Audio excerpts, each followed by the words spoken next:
Welcome to our channel descriptive WBCS.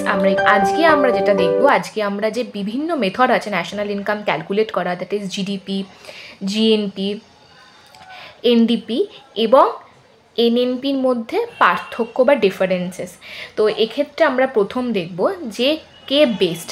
আসলে এখান থেকে আমরা বোঝার চেষ্টা করব যে চারটেই যখন আমাদের ন্যাশনাল ইনকাম কাউন্ট করতে ব্যবহার করা হয়, তাহলে চারটের মধ্যে কোনটা সব থেকে বেস্ট। তো প্রথম এই যে কম্পিটিশন, এদের মধ্যে যে আমরা তুলনা করব, সেটা প্রথম তুলনা হবে যে এই চারটের মধ্যে কে ন্যাশনাল ইনকাম এই সব থেকে অ্যাকিউরেট ভ্যালু দিতে পারে। তাহলে প্রথম তুলনাটা আমরা করব দেখার জন্য জিডিপি, জিএনপি, এনডিপি আর এনএনপির মধ্যে কে সব থেকে বেশি ন্যাশনাল ইনকামের অ্যাকিউরেট ভ্যালু দিতে পারে। তাহলে প্রথম যে কম্প্যারিজনটা হবে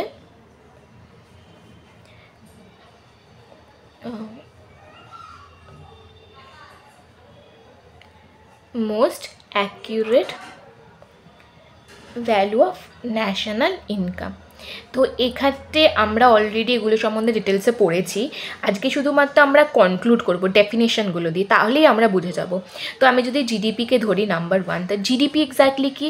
জিডিপি হচ্ছে কোনো একটা ফিনান্সিয়াল ইয়ারে কোনো একটা দেশের সীমার মধ্যে, একটা ডোমেস্টিক বাউন্ডারির মধ্যে যা কিছু প্রডিউসড হচ্ছে, যা কিছু সার্ভিস বা গুডস প্রডিউস হচ্ছে, তাদের অ্যাগ্রিগেট ভ্যালুটাই হচ্ছে জিডিপি। তাহলে যখন আমি জিডিপি বলছি, জিডিপির মধ্যে যে ইম্পর্টেন্ট টার্মটা আসছে within geographical boundary of nation, geographical boundary of nation. তাহলে এক্ষেত্রে জিডিপি যেটা আমাদের দিচ্ছে, সেই জিডিপি থেকে আমরা যেটা জানতে পারছি সেটা হচ্ছে কোনো একটা দেশের ইন্টারনাল স্ট্রেংথ, অর্থাৎ তার অভ্যন্তরীণ শক্তি কী, অর্থাৎ সেই কত পরিমাণ জব ক্রিয়েশন করছে, এমপ্লয়মেন্ট কেমন,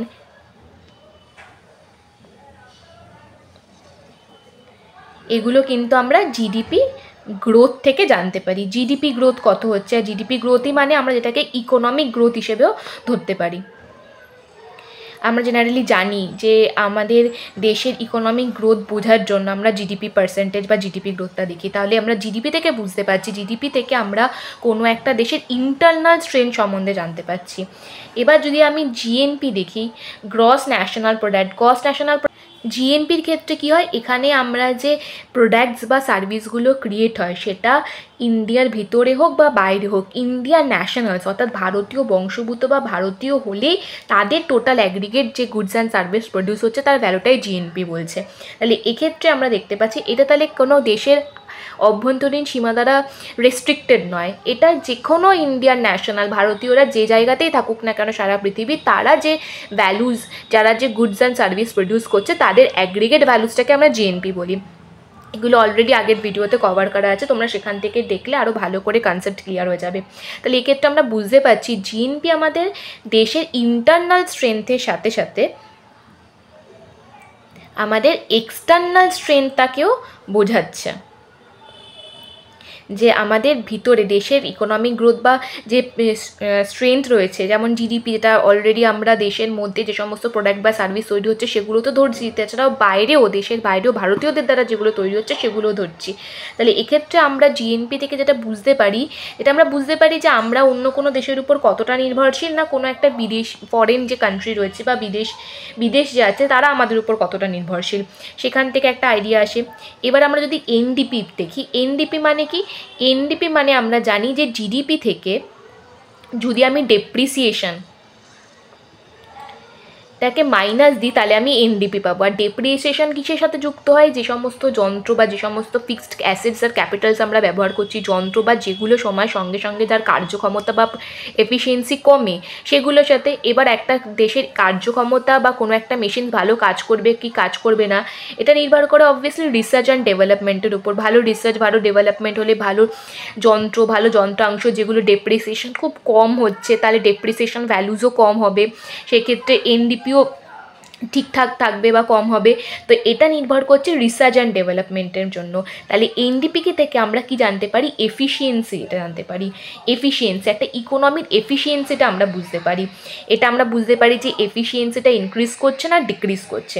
আর লাস্টে চলে আসছে এনএনপি, অর্থাৎ আমরা জিএনপি থেকে আমরা যখন ডেপ্রিসিয়েশনটা মাইনাস করে দিই, এর মানে হচ্ছে যে সমস্ত সম্পূর্ণ প্রোডাক্টস বা গুডসগুলো যেগুলো ভারতীয় এবং যে সমস্ত ওভারসিজ সিটিজেন আছে, বিদেশে যারা ভারতীয় বংশোদ্ভূতরা রয়েছে, তারা যা প্রডিউস করছে তাদের অ্যাগ্রিগেট থেকে যদি আমি ডেপ্রিসিয়েশনকে বাদ দিই, তাহলে জিএনপি মাইনাস ডেপ্রিসিয়েশন। তাহলে এই যে এনএনপি আছে, এনএনপি অ্যাট ফ্যাক্টর কস্ট, এই এনএনপি অ্যাট ফ্যাক্টর কস্ট, আমরা জানি যে ফ্যাক্টর কস্ট যখন আমরা ক্যালকুলেট করি, আমরা কোনো কিছু দুটো হিসেবে ক্যালকুলেট করতে পারি, ফ্যাক্টর কস্ট আর একটা মার্কেট প্রাইস। ফ্যাক্টর কস্ট মানে শুধুমাত্র কোনো জিনিস প্রডিউস করতে যে সমস্ত ফ্যাক্টরগুলো রাখছে, যেমন রেন্ট, তারপর আমি বলতে পারি ক্যাপিটাল, রেন্ট, ক্যাপিটাল, অন্টারপ্রেনারশিপস, এগুলো যে যা কিছু লাগছে তৈরি করতে, সেটাকে বলা হচ্ছে ফ্যাক্টর কস্ট। আর তার সঙ্গে যদি ট্যাক্স যুক্ত হয়ে যেত আর সাবসিডিস মাইনাস হয়ে যেত, তাহলে সেটা হতো মার্কেট প্রাইস। তাহলে এনএনপি অ্যাট ফ্যাক্টর কস্ট, এটাই হচ্ছে পিওরেস্ট ফর্ম, এটাকে আমরা বলতে পারি purest form of the national income. তাহলে ন্যাশনাল ইনকাম বা কোনো দেশের এক্স্যাক্ট ইনকাম কত সেটা জানতে যেটা সব থেকে ইউজফুল, এটা হচ্ছে এনএনপি অ্যাট ফ্যাক্টর কস্ট। আর তাই জন্য তাহলে আমরা বলতে পারি যে purest form of national income, যেটাকে ক্যাপিটাল এনআইডিও লেখা হয়, তাহলে capital NID NNP at factor cost. তাহলে যখন আমরা ন্যাশনাল ইনকাম ক্যালকুলেট করি, তখন আমরা যে পার ক্যাপিটা ইনকাম বলছি, পার ক্যাপিটা ইনকাম অর্থাৎ প্রতি ব্যক্তিতে যেটা ইনকাম, সেটা বের করার ফর্মুলা হচ্ছে NNP at factor cost divided by total population. অর্থাৎ ফ্যাক্টর কস্ট ব্যবহার করে আমরা যে এনএনপি ভ্যালুটা পাচ্ছি, তাকে যদি টোটাল পপুলেশন দিয়ে ডিভাইড করি, তাহলেই আমরা পার ক্যাপিটা ইনকাম পেয়ে যাই। তো এটাই হচ্ছে পার ক্যাপিটা ইনকাম বের করার। এবার পার ক্যাপিটা ইনকাম নমিনালও হতে পারে, নমিনাল পার ক্যাপিটা ইনকাম। আমরা আগে নমিনাল জিডিপি যখন পড়েছিলাম, তখন আমরা জানি যে কারেন্ট যে জিডিপিটা হয় সেটাই হচ্ছে নমিনাল ভ্যালু। তাই নমিনাল যে জিডিপির মধ্যে ইনফ্লেশনটা ইনক্লুডেড, তোমরা আগের ভিডিও দেখতে পারো, নমিনাল আর রিয়েল জিডিপির ডিফারেন্সের যে ভিডিওটা, সেখান থেকে বুঝে যাবে। তো নমিনাল পার ক্যাপিটা ইনকাম যখন আমরা বের করি, এটা আমরা ইউজ করি যে এখানে না পার ক্যাপিটা ইনকাম মানে এনএনপি অ্যাট, শুধু এনএনপিকে আমরা যদি টোটাল পপুলেশন দিয়ে ডিভাইড করি, আর নমিনাল পার ক্যাপিটা ইনকাম হচ্ছে এনএনপি অ্যাট ফ্যাক্টর কস্টকে যদি আমি টোটাল পপুলেশন দিয়ে ডিভাইড করি।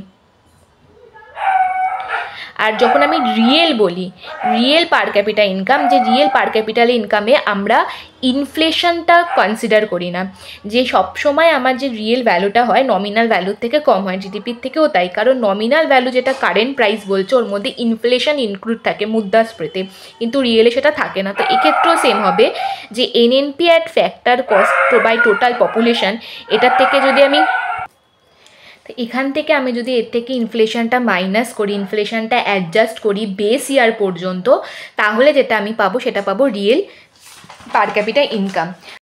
তাহলে আমি পাবো রিয়েল পার ক্যাপিটা ইনকাম। তাহলে যে রিয়েল পিসিআই বা পার ক্যাপিটা ইনকাম হচ্ছে, এটা হচ্ছে সবথেকে অ্যাপ্রোপ্রিয়েট মেজারমেন্ট ইকোনমিক গ্রোথ। তাহলে একটা কোনো দেশের ইকোনমিক গ্রোথ হচ্ছে কি হচ্ছে না, তার সবথেকে মোস্ট অ্যাপ্রোপ্রিয়েট যদি মেজারমেন্ট আমি করতে চাই, সেটা কিন্তু আমি রিয়েল পার ক্যাপিটা ইনকাম থেকেই করতে পারবো। Appropriate measure of economic growth. তাহলে প্রথম আমাদের যে পার্থক্য বা তুলনার যে ক্রাইটেরিয়াটা ছিল, যে কে সব থেকে ভালো ন্যাশনাল ইনকামটা দিতে পারছে, অ্যাকিউরেট ইনফরমেশন ন্যাশনাল ইনকাম কোথা থেকে পাচ্ছে, এটা হচ্ছে এনএনপি অ্যাট ফ্যাক্টর কস্ট, আর রিয়েল পিসিআই হচ্ছে ইকোনমিক গ্রোথ মেজারমেন্টে সব থেকে অ্যাপ্রোপ্রিয়েট। সেকেন্ড যে কম্পারিজনটা আমরা জিডিপি, জিএনপি, এনএনডিপি আর এনএনপির মধ্যে করব, সেটা হচ্ছে কোনো দেশের মধ্যে ইকোনমিক গ্রোথ পার্থক্য, মানে ইকোনমিক যে গ্রোথ হচ্ছে সেটার পার্থক্য করার জন্য সব থেকে কোনটা ভালো হবে। তাহলে সেকেন্ড যে কম্পারিজনটা আমাদের হবে, এটা হচ্ছে দেখার জন্য যে বিভিন্ন দেশের মধ্যে যে ইকোনমিক গ্রোথ হচ্ছে সেটা কম্পেয়ার করতে গেলে কে সব থেকে ভালো ইউজফুল বা সব থেকে ভালো আমাদের আইডিয়া দিতে পারে। Compare the economic growth of different countries. তো এক্ষেত্রে একটা কন্ডিশনস আছে, যে এই কন্ডিশনটা হচ্ছে এক্ষেত্রে আমরা কিন্তু যে ডেপ্রিসিয়েশনটা ধরতে পারবো না, ক্যালকুলেশনের ক্ষেত্রে ডেপ্রিসিয়েশন নট অ্যালাউড। ঠিক আছে, তাহলে এক্ষেত্রে যদি ডেপ্রিসিয়েশন অ্যালাউড নাই হয় তাহলে আমরা জানি এনডিপি আর এনএনপি অটোমেটিক্যালি রেস থেকে আউট হয়ে গেল। যে আমরা চারজনের মধ্যে তুলনা করছিলাম যে কে ভালো কে বেস্ট, দুটো বেসিসে, একটা হচ্ছে কে ন্যাশনাল ইনকামে সব থেকে ভালো অ্যাকিউরেট ইনফরমেশান দিতে পারছে, আর একটা হচ্ছে এই সেকেন্ডটা যে ইকোনমিক বিভিন্ন দেশের যে আর্থিক বৃদ্ধি বা ইকোনমিক গ্রোথ আছে সেটা তুলনা করতে কে সব থেকে ভালো। তো এক্ষেত্রে আমরা যখন দেখতে পাচ্ছি এখানে একটা কন্ডিশন আছে, কন্ডিশনটা হচ্ছে ডেপ্রিসিয়েশন আমি ধরতে পারবো না, তাহলে ক্ষেত্রে অটোমেটিক্যালি এনডিপি আর এনএনপি এখান থেকে চলে যাচ্ছে, গেম থেকে আউট, কারণ এনডিপি আর এনএনপি দুটোই কিন্তু ডেপ্রিসিয়েশন জিডিপি আর জিএনপি থেকে বিয়োগ দিয়েই আসে। তাহলে এখন শুধু আমাদের কাছে পড়ে রয়েছে জিডিপি আর জিএনপি। এই দুটোর মধ্যে আমরা দেখব যখন আমরা বিভিন্ন দেশের আর্থিক গ্রোথকে তুলনা করি কে সব থেকে ভালো। তো প্রথমে এখানে ভালো জিডিপি হচ্ছে সব থেকে বেটার জিএনপির তুলনায়, তাহলে GDP is far better than GNP কোনো দেশের আর্থিক বৃদ্ধি তুলনা করার জন্য। কেন এটা? তাহলে প্রথম দেখি, এটা তিনটে রিজনস আছে। প্রথম আমি দেখি কেন জিএনপি ঠিক নয়। প্রথম সমস্যাটা হচ্ছে ডুয়াল সিটিজেনশিপের জন্য। অর্থাৎ ধরে নিচ্ছে একটা লোক এক্স, তিনি হচ্ছে এই কান্ট্রি ওয়ানেরও সিটিজেন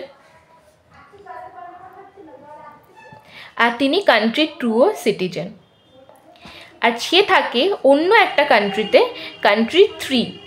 তো এখানে সে থাকছে, এখানে সে ইনকাম করছে, এখানে সে বিজনেস করছে, হোয়াট এভার যে করছে, তাহলে তার এখানে যে প্রোডাক্ট বা সার্ভিসটা জেনারেট হচ্ছে, আমরা জানি যে জিএনপি ক্যালকুলেশনে আমরা কোনো বাউন্ডারি দেখি না, তার ন্যাশনালিটি দেখি, তার সিটিজেনশিপ দেখি। সে যেখানেই থাকুক না কেন, যা ইনকাম তার প্রোডাক্টস আর সার্ভিস হচ্ছে, সেটা সেই দেশের, যে দেশের তার কাছে সিটিজেনশিপ আছে, যে দেশের সে ন্যাশনাল, সেখানে যোগ হয়ে যায়। যেমন যদি কোনো একজন ভারতীয় বংশোদ্ভূত ক্যানাডাতে থাকে, সে ক্যানাডাতে থাকছে, ক্যানাডাতে ইনকাম করছে, কিন্তু সে ভারতীয়, তার ন্যাশনালিটি রয়েছে, সিটিজেনশিপ রয়েছে, তাহলে ভারতের জিএনপি ক্যালকুলেশনেও কিন্তু তার সেই ইনকামটা কনসিডার করা হবে। তাহলে এক্ষেত্রেও কান্ট্রি 3তে ইনকাম করছে, তো জিএনপি ক্যালকুলেশনের সময় কান্ট্রি 1-এরও ধরবে এর ইনকাম এবং কান্ট্রি 2-ওর এর ইনকাম ধরবে। তাহলে একটাই ইনকামের ডবল কাউন্টিং হচ্ছে জিএনপিতে। তো সেক্ষেত্রে আমরা দেখব যে ডাবল কাউন্টিংয়ের জন্য কিন্তু একটা ভালো আইডিয়া পাবো না যে কোন দেশের এক্স্যাক্টলি, মানে কোনো দেশের যদি আমি ইকোনমিক গ্রোথ কম্পেয়ার করতে দেয়, জিএনপি দি ইকোনমিক গ্রোথটা কিন্তু কম্পেয়ার করা যাবে না। কারণ যেমন এই সিনারিওর ক্ষেত্রে, ডাবল সিটিজেনশিপের ক্ষেত্রে একটাই ইনকাম দুটো দেশ তার জিএনপি ক্যালকুলেশনে ইউজ হচ্ছে। তাহলে কী করে আমরা এইভাবে যখন ডাবল কাউন্টিং হচ্ছে তখন কী করে আমরা বুঝবো যে কোনটা বেস্ট, কোন কান্ট্রি ইকোনমিক গ্রোথটা বেস্ট ডাবল কাউন্টিংয়ের ক্ষেত্রে? তখন ডুয়াল সিটিজেনশিপ থাকলে কিন্তু জিএনপি অ্যাকিউরেট ইনফরমেশান দিতে পারে না দুটো দেশের ইকোনমিক গ্রোথের ডিফারেন্সিয়েশনের সময়। সেকেন্ড যদি এমন একটা দেখি যে আমরা জানি জিএনপি কি, জিএনপি মানে হচ্ছে GDP minus NFIAD, net factor income from abroad. এইটা মানে হচ্ছে যেটা হচ্ছে ইনকাম ফ্রম অ্যাব্রড, অর্থাৎ যে সমস্ত ভারতীয়রা বা যে কোনো একটা দেশের নাগরিক যে বিদেশে রয়েছে তার থেকে যে ইনকাম রয়েছে, মাইনাস যারা বিদেশিরা ভারতে রয়েছে তাদের যে ইনকামটা চলে যাচ্ছে। তো এক্ষেত্রে আমরা জানি যে এনএফআইএডি এটা অনেক সময় ফরেন এক্সচেঞ্জ রেটের উপর ডিপেন্ড করে, আর ফরেন এক্সচেঞ্জ রেট ফ্ল্যাকচুয়েট করে। তাহলে এটা যদি ফ্ল্যাকচুয়েট করে, তাহলে এর সাথে যদি জিএনপি লিঙ্কড, তাহলে জিএনপিও ফ্ল্যাকচুয়েট করবে। তাহলে সেক্ষেত্রে আমরা কি পাচ্ছি যে একটা ভালো ইনফরমেশান বা ভালো কম্পারিজন করতে পারছি না। তাহলে এটা হচ্ছে 1 নাম্বার কারণ। এবার আমি যদি 2 নাম্বার কারণ, এবার যদি আমি 3 নাম্বার কারণে চলে আসি যে কেন জিডিপি জিএনপির থেকে বেটার, তাহলে সেক্ষেত্রে আর একটা সিনারিও দেখি। ধরলাম GNP equal to GDP plus NFIAD. এবার এখানে যে এনএফআইডি রয়েছে এটা ধরছি বাড়ছে, এটা আমার বাড়ছে, এটা বাড়লে মানে জিএনপিও বাড়ছে, কিন্তু ইন রিয়েলিটিতে আমি দেখতে পাচ্ছি জিডিপি কমে যাচ্ছে। আমরা জানি যে কোনো একটা ইন্ডিভিজুয়াল দেশের ইকোনমিক গ্রোথ তার জিডিপির উপর নির্ভর করে, কারণ জিডিপি সেই দেশটার ইন্টারনাল স্ট্রেংথ সম্বন্ধে বলে। একটু আগে কম্পারিশন আমি দেখেছিলাম যে কত জব ক্রিয়েশন হচ্ছে, কত এমপ্লয়মেন্ট ক্রিয়েট হচ্ছে। তাহলে আমরা দেখতে পাচ্ছি জিডিপি কম মানে অবভিয়াসলি জব ক্রিয়েশন কম। জিডিপি কম মানে কি, প্রোডাক্ট বা সার্ভিস ক্রিয়েট হচ্ছে না, মানে জব কম মানে হচ্ছে হাই এমপ্লয়মেন্ট।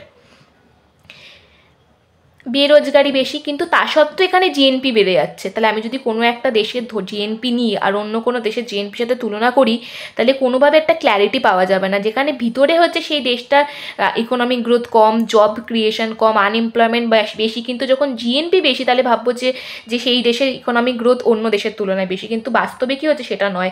তাহলে এক্স্যাক্টলি যখন বাস্তবে তার ইকোনমি শ্রিঙ্ক করছে, ইকোনমি খারাপ অবস্থা রয়েছে, ইকোনমিক গ্রোথ হচ্ছে না, কিন্তু যেহেতু এনএফআইটি বেড়ে যাচ্ছে বলে জিএনপি বেড়ে যাচ্ছে, তাহলে এটা এক্স্যাক্টলি শো করছে সেই দেশের ইকোনমিক গ্রোথ হচ্ছে। তো এটাও একটা ভুল ইনফরমেশন দিচ্ছে। তাই এই তিনটে প্যারামিটার দিয়ে আমি বুঝলাম যে জিএনপি কেন যখন দুটো দেশের ইকোনমিক গ্রোথ কম্পেয়ার হয় তখন ব্যবহার করা হয় না, কারণ এটা এই তিনটে রিজনের জন্য, dual citizenship, NFID, foreign exchange rate, আর এই জন্য অনেক সময় অ্যাকিউরেট তথ্য বা যে গ্রোথটা শো করে না। তাই জিডিপি এক্ষেত্রে আমি কী পেলাম? বেস্ট। তাহলে আলটিমেটলি এখানে উইনার কে হলো? জিডিপি। তাহলে কোনো একটা দেশের ইকোনমিক গ্রোথ মেজারমেন্টের জন্য যদি আমি বলি সব থেকে বেস্ট কোনটা, সেটা হচ্ছে আমাদের জিডিপি। এটা আমাদের ছিল জিডিপি, জিএনপি, এনডিপি আর এনএনপির মধ্যে কম্পিটিশন। যদি ভালো লাগে তাহলে ভিডিওটা লাইক, শেয়ার এবং সাবস্ক্রাইব করো। আমাদের একটা ইনিশিয়েটিভ, যেখানে আমাদের ডেডিকেটেড টেলিগ্রাম চ্যানেল আছে ডেলি এমসিকিউ প্র্যাকটিস করার জন্য, যার লিঙ্কটা ডেসক্রিপশানে দেওয়া থাকবে, তোমরা সেখান থেকে জয়েন করতে পারো। Thank you for watching.